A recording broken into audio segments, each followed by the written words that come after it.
নমস্কার বন্ধুরা, আবারও একটা নতুন রান্নার ভিডিও নিয়ে আপনাদের সামনে চলে এসেছি। আজ আমি করে দেখাবো ফুলকপি আর আলু দিয়ে রুই মাছের ঝোল।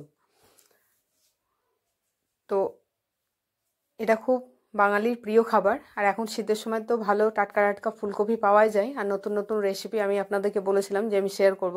তো আজকে ফুলকপি আলু দিয়ে রুই মাছের ঝোল, দেশি রুই মাছের ঝোল করেই আপনাদের দেখাবো। তো প্রথমেই ফুলকপিগুলোকে আলুগুলোকে কেটে সব রেডি করে নিয়েছি। এবার ফুলকপিগুলোকে প্রথমেই আমি কিন্তু হালকা একটু উষ্ণ গরম জলে নুন দিয়ে ফুটিয়ে নিলাম, যাতে পোকামাকড় থাকলে তাতে বেরিয়ে যাবে। তো আপনারাও এইভাবে করতে পারেন, বা আর একটা প্রসেসেও করতে পারেন। আপনারা মনে করলে নুন জলে ভিজিয়েও রাখতে পারেন, তাহলেও কিন্তু পোকামাকড় থাকলে বেরিয়ে যাওয়ার চান্স থাকে। তো আমি একটু গরম জলে ফুটিয়ে নিলাম। তো নরম করলে হবে না, কিন্তু হালকা জাস্ট ফুটিয়ে নামিয়ে নিতে হবে। তো দেখতে থাকুন ভিডিওটা, পুরো স্কিপ না করে। ভালো লাগলে অবশ্যই লাইক শেয়ার সাবস্ক্রাইব করতে কিন্তু অবশ্যই ভুলবেন না। তো প্রথমে আমি কড়াইয়ে তেল দিয়ে মাছগুলোকে একটা একটা করে ভেজে নেব।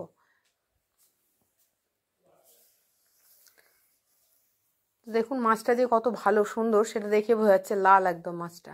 দেশি মাছ এরকমই হয়। তো মাছগুলোকে প্রথমে ভেজে নেব ভালো করে। তো ঝোল খাওয়ার জন্য আপনারা মনে করলে হালকা করেও ভাজতে পারেন, কড়া করেও ভাজতে পারেন। তো আমি আজকে কিন্তু রুই মাছগুলোকে একটু কড়া করেই ভেজেছি, খুব একটা হালকা করে ভাজিনি। তো কারণ ভেঙে যাওয়ার চান্স থাকে যদি হালকা করে ভাজা হয়। তবে খুব বেশি হালকা করে ভাজলেও না, একটু কড়া করে ভাজলে বেশি ভালো লাগবে। এবার আলুগুলোকে আজকে ভেজে নেব। আলুগুলোকে আমি লাল লাল করে ভেজে নেব।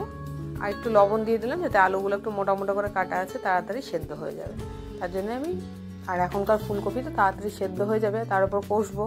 তো তার কারণেই আমি কিন্তু আজকে আলুগুলো একটু মোটা মোটা করে কেটেছি। তার জন্য একটু লবণ দিয়ে দিলাম। লবণ দিয়ে তেলের ওপর যদি কষানো হয় তাহলে তাড়াতাড়ি আলুটা সেদ্ধ হয়ে যায়। আলুগুলো আমার ভাজা হয়ে গেছে। এবার আলুগুলোকেও আমি একটা একটা করে নামিয়ে নিলাম। এবার ওই তেলের মধ্যে আমি কিন্তু ফুলকপিগুলোকেও ভেজে নেব।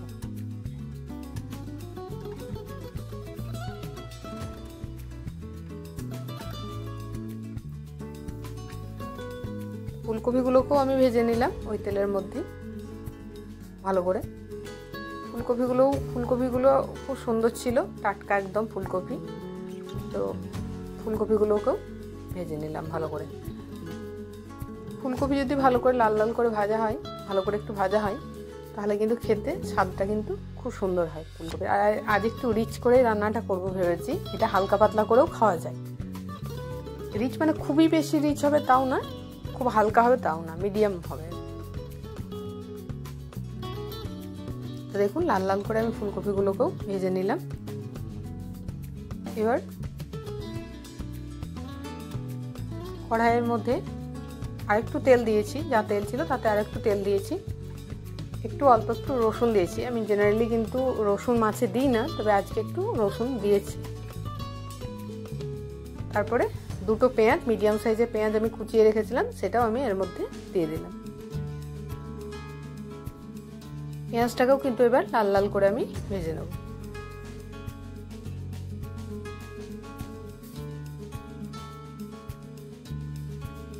পেঁয়াজটা দেখুন লাল লাল করে ভাজা হয়ে গেছে। এই সময় আমি আদাটা কিন্তু দিয়ে দিলাম, কারণ আদাটা তেলের ওপর দিলে ভালো কষানোটা হবে, মশলাটার গন্ধটা ছাড়বে না, আদার গন্ধটা কিন্তু চলে যায় তাতে। এবার একটু হলুদ দিয়ে দিলাম এখনই, কারণ একটু আদাটা দেওয়াতে কিন্তু মশলাটা তেলটা আর কি ছিটকে আসছিল, তার জন্য আমি একটু হলুদ দিয়ে দিলাম। তো এবার আমি টমেটোগুলো দিয়ে একটু লবণ দিয়ে নাড়াচাড়া করে একটু রাখবো, কারণ লবণটা দিলে তাড়াতাড়ি নরম হয়ে যাবে। এবার যে গুঁড়ো মশলাগুলো সেগুলো দিয়ে দিলাম। 1 টিস্পুন মতন জিরে গুঁড়ো, 1 টিস্পুন মতন লঙ্কার গুঁড়ো বলতে এখানে রেড চিলি পাউডার দিয়েছি। আর ঝালের জন্য আমি কাঁচা লঙ্কা ব্যবহার করব। আর 1/2 টিস্পুন মতন হলুদ গুঁড়ো এর মধ্যে আমি অ্যাড করে দিলাম। এবার মশলাগুলোকে একটু শুকনোতেই, কিন্তু আমি এখন জল দেবো না, এখন আমি শুকনোতেই কিন্তু কষাবো এটাকে।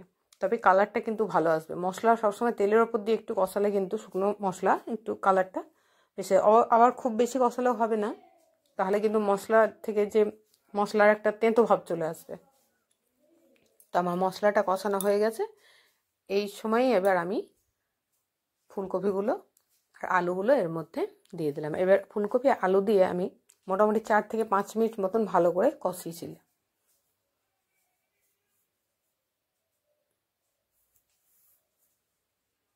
দেখুন এই সময় কালারটা কত ভালো এসছে। যদি মশলা এইভাবে আমার নিয়মে করেন, এইভাবে করেন, তাহলে কিন্তু দেখবেন যে কালারটা খুব ভালো আসবে। অল্প মশলা দিলেও কালার খুব ভালো আসবে। তো লবণটাও আমি যতটা পরিমাণ লাগবে সেই পরিমাণ মতো আমি লবণও কিন্তু এর মধ্যে দিয়ে দিলাম।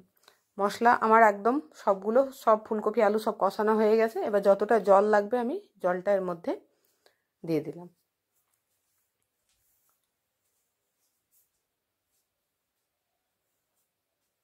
এবার এটা ঢাকা দিয়ে মোটামুটি 10 মিনিট মতন আমি ফুটিয়ে নেব এটাকে।